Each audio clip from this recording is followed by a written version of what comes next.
আসসালামু আলাইকুম রহমাতুল্লাহি ওয়াবারাকাতুহ।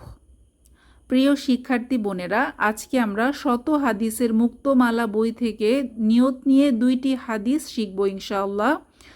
তাহলে চলুন শুরু করা যাক। আমাদের প্রথম হাদিস, ক্বালা রাসূলুল্লাহি সাল্লাল্লাহু আলাইহি ওয়াসাল্লাম ইন্নামাল আ'মালু বিন্নিয়াত।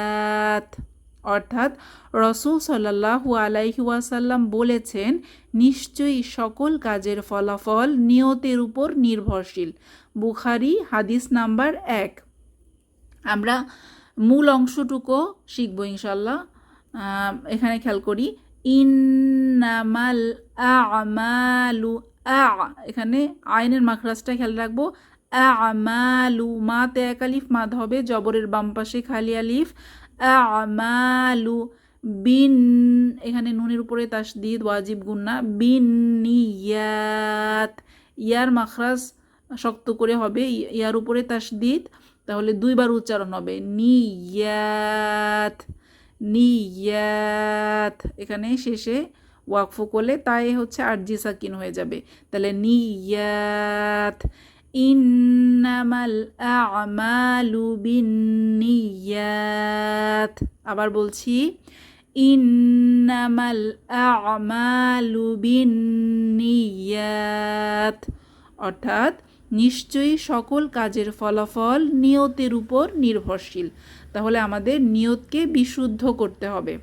আমাদের 2 নাম্বার হাদিস, ক্বালা রাসূলুল্লাহি সাল্লাল্লাহু আলাইহি ওয়াসাল্লাম ইন্নামাল আ'মালু বিল খাওয়াতিম।